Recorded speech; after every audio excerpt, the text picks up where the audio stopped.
Tere! Alustame iganädalase poliitilise podcastiga Reformierakonna büroo stuudiast, kus mina ja Jevgeni arutame päevakajalisi ja kõige põnevamaid teemasid, mis toimusid möödunud nädalal. Tere! Tervist! Ja tahaks seekord rääkida Besedini case'ist. Nagu kõik me teame, 4. novembril pidas kaitsepolitsei kinni Oleg Besedini. Teda kahtlustatakse Eesti Vabariigi vastu suunatud vägivallata tegevuses ja rahvusvahelise sanktsiooni rikkumises. Minu jaoks kõige võib-olla huvitavam oli see, et miks varem seda ei olnud tehtud, sellepärast iga mõistlik inimene teadvustas endale, et see, mida teeb Besedin, kuidagi on väga vastuolus Eesti riigi huvidega. Aga teine asi, mis pani mind imestama, kuidas Keskerakond reageeris kõigele sellele ja tahaks siin sinuga arutada esiteks Keskerakonna imelik ja väga valuliku reaktsiooni Besedini kinnipidamisele ja lisaks ka seda, et kas see Besedini kinnipidamine võib kuidagi mõjutada Keskerakonna Isamaa koalitsiooni käket loomist. Mis sa arvad? Ma ise arvan, et mina saan väga hästi aru, et miks varem ei ole siis kaitsepolitsei Oleg Besedini kinni pidanud ega prokuratuur kriminaalmenetlust alustanud, sellepärast, et suure tõenäosusega see tegevus, milles härra Besedini kahtlustatakse, varem võib-olla ei olnud üldse karistatav. Sest kui rääkida nagu nendest sidemetest, mis suure tõenäosusega, jälle me ei tea kahtlustuse sisu, aga suure tõenäosusega, mis viisid selle ebaseadusliku tegevuseni, et need sidemed on härra Besedinil olnud juba aastaid, kui mitte aastakümneid. Ma siin sirvisin kaitsepolitsei aastaraamatuid, et need on kõik kaitsepolitsei koduleheküljel avaldatud PDF formaadis eesti ja inglise keeles, ega üks saab vaadata ja otsinguga saab siis kiiresti kätte, eks ole, et mitu korda härra Besedin ja millistes aastaraamatutes oli. Mitu korda siis oli, ma ei sirvinud. Ma ei mäleta täpselt numbrid, eks ole, aga siis ma vaatasin, et aastal 2011, 13, 15, et kogu aeg olid seal ma vaatasin, et nii Besedin kui ka härra Kõlvart näiteks. Ja siis, et see tegevus oli kaitsepolitsei huviorbiidis pidevalt, aga ju selles ei olnud objektiivset koosseisu mingi keelatud tegevuse osas siis täidetud. Aga praegu kahtlustuse kohaselt siis Besedin eksis selle üsna ma ütleksin väga range selle keelunormi vastu ja siis tema sidemed viisid selleni, milleni nad viisid. Ja mis puudutab neid rahvusvahelisi sanktsioone, ega neid rahvusvahelisi sanktsioone ka enne täiemahulise sõja algust meediaettevõtted puhul siis nad nii ranged ei olnud. Praegu sisuliselt igasugune selle sisu loomine Venemaa partnerite heaks või nende tellimusel on sisuliselt keelatud.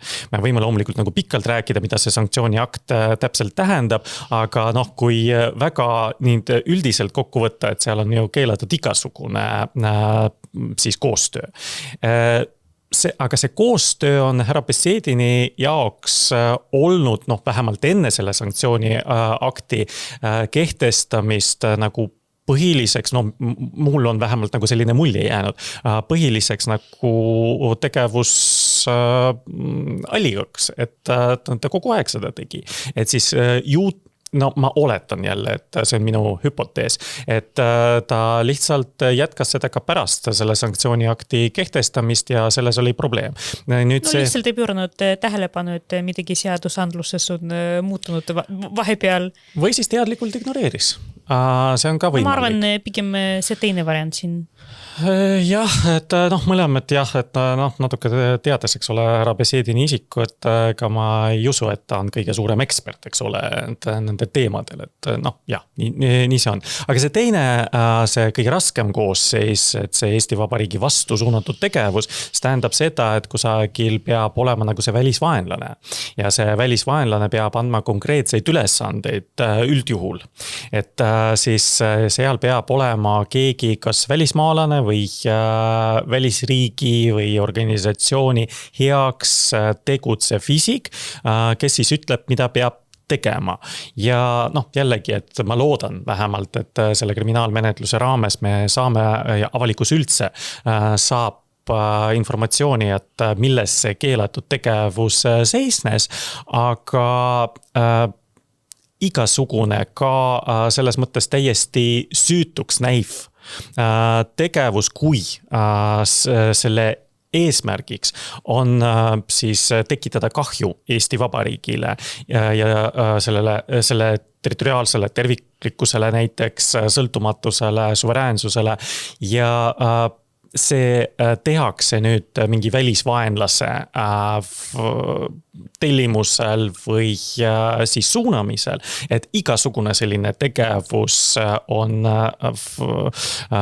seadusvastane. Tead, mul kogu aeg tekkis selline tunne, kui Oleg Besedin väga aktiivselt arendas oma YouTube'i kanali ja kutsus erinevaid inimesi, kes muidu ei öelnud midagi head Eesti kohta ja tegelikult saatsid ähvardusi ja muidu, et neid ähvardusi mitte kunagi ei öelnud välja ise Besedin, aga ta võimaldas oma külalistele seda teha. Ja mul kogu aeg oli selline tunne, see on ainult minu arvamus, et keegi ikkagi pakub talle selliseid külalisi, keegi seda argunjab, aga Besedin lihtsalt täidab oma ülesandeid. Et selles mõttes minu silmis vähemalt ta ei olnud mitte kunagi sõltumatu ajakirjanik, kes ise otsustab, keda ta kutsub ja millest nad räägivad. Nii, aga ikkagi tulles tagasi Keskerakonna poole, et nad on näidanud väga-väga valusa reaktsiooni ja mind pani imestama, et nad hakkasid lausa eitama, et koostöö Besediniga kõikide nende aastate jooksul toimis, mis tegelikult on väga naeruväärne, sellepärast isegi mina töötades Lasnamäe linnaosa valitsuses, mina tegin temaga koostööd ja kuidas ma seda eitan, kuna kõik need lepingud on täiesti olemas. Et miks selline täitsa ebaloogiline reaktsioon, sellepärast oleks lihtsam öelda ja oleme teinud, aga võib-olla tegime valesti, enam ei tee. Aga selle asemel, et kõik teised on süüdi peale, et Keskerakond tegi midagi valesti. Mul on ka selle kohta hüpotees, sest mul on jäänud mulje, et neil on üldse üks nagu selline infomull, kus nad Keskerakonna juhtpoliitikud ja Besedin siis on nende samade Moskva inimestega, sest nagu sa ütlesid, et kes talle söötis neid saatekülalisi, eriti Moskvast, eriti need, kes on igal pühapäeval selles vihkamissaates Solovjovi juures, räägivad selles, et kuidas peaks nii Euroopa Liidu kui ka Ameerika Ühendriike ründama ja siis need eksperdid olid pärast Besedini saates. Jah, on loomulikult võimalik neid kontakte saada läbi mingid FSB ametnikke, ilmselt neil on see härra Kedmi telefoninumber täitsa olemas, aga ma arvan, et seda härra tunned näiteks Yana Toom, kes on olnud selles samas saates koos temaga, koos Margarita Simonjaniga. Ma mäleta, kas Margarita Simonjan oli kunagi Oleg Besedini saadetes või ta oli liiga nagu kõrge. Ja. Ma vähemalt ei näinud. Ja vähemalt ei näinud, aga siis mõned teised eksperdid olid. Et neil on nagu ühised tuttavad seal ja siis loomulikult, et ka see otsene side, et Besedin on teinud reklaammaterjale siis Keskerakonna jaoks ja ka sellised, mida Keskerakond siis pidas suure tõenäosusega tavaliseks nagu või ajakirjanduslikuks sisuks, aga erakondade rahastamise järelevalve komisjon pärast kvalifitseeris seda poliitreklaamiks. Et nemad ei näinud siin seda piiri päris tihti ja kuna see tegevus neil oli nii aktiivne ja siis nii pikaajaline, siis nemad saavad aru, et Besedin on sisuliselt väga paljude inimeste silmis lihtsalt võrdne Keskerakonnaga. Ma arvan, et sellest on ka see valuline reaktsioon. Ja siit tahaks ikkagi paari sõnaga öelda, mis sa arvad, kas selline Besedini case mõjutab kuidagi Keskerakonna Isamaa koalitsiooni teket, sellepärast ütleme siis esimestel päevadel mulle tundus, et nüüd siis Isamaal avanevad silmad, nad teadvustavad, kellega koos nad lähevad ühte kampa linna juhtima ja võib-olla siis ei julge seda teha. Aga kui ma ei tea, mõne päeva pärast mina mõtlesin, võib-olla seda ei toimu ja võib-olla selline rahaline aspekt, see võimu aspekt tulevad siis tugevamaks kui mingi ideoloogia aspekt ja võib-olla lihtsalt ka Isamaa teeb selline nagu juba Riina Solman on öelnud, ei, me ei tee enam Besediniga koostööd, mis väga tegelikult väga naljakas kõlab, sellepärast temaga ei ole võimalik praegu koostööd teha. Mis sina arvad, kas mõjutab või nad lähevad edasi lihtsalt pigistades oma silmi erinevatele siis maine kahjude võimalustele? No, mina olen loomulikult optimist, mina loodan, et nad loobuvad ikkagi sellest koostööst, sellepärast, et mina ka ei näe nagu väga suurt vahet, et Besedin või mingi teine Keskerakonna fraktsiooni liige praeguses Tallinna volikogus, et kellega koos siis Besedin on teinud seda vihkamisgruppi Tallinnse või mingid muid asju või kes loob väga sarnast sisu, mida Besedin on loonud, et vabandust, ma arvan, et see on Isamaale väga suur mainekahju. Aga demokraatlikus ühiskonnas ikkagi iga erakond otsustab seda ise, me ei saa siin Reformierakonna stuudiost siis anda näpunäited Riina Solmanile. Kuid soovitusi võime anda küll, et kui te soovite eestimeelset Tallinna juhtimist, siis ei Besedin ega Keskerakond sinna ei sobi. Siin ma olen sinuga täiesti nõus, sellepärast ma olen tegelikult pessimist, aga tahan olla optimist. Aga see, et ei ole võimalik et ei ole võimalik teha Eesti-meelset poliitikat Tallinna juhtimises praeguse Keskerakonnaga ja nende inimestega, kes istuvad volikogu, see on päris ilmne ja ma arvan, et Isamaa seda ka mõistab. Nii, mul on veel üks teema, palju aega selleks ei ole. Rein Veidemann, kes on öelnud, et lapsi kasvatava homopaari näitamine isade päeval televisioonis ei sobi meie väärtusruumi. Mina ise olen päris konservatiivsel seisukohal, see oli, ma ei tea, 3 aastat tagasi ja mina tol ajal väljendasin oma hirmusid ja ütlesin, et mitte kõik meie ühiskonnas ei ole valmis abielu võrdsuseks ja tuleb välja, et näiteks minu hirmud ei leidnud kinnitust, aga siiamaani ma näen, et on inimesi, kes ei ole selleks valmis ega ei saa mitte kunagi valmis.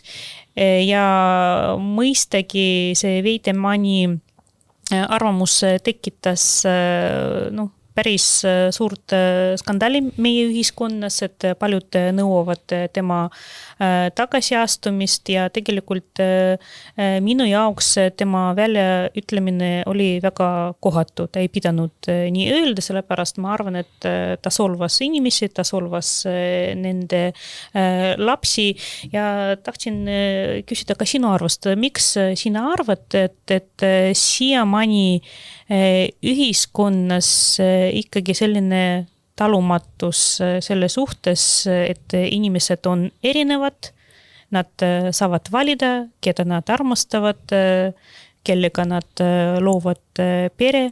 et miks siiamaani me ei jõudnud kuskile väga kaugele?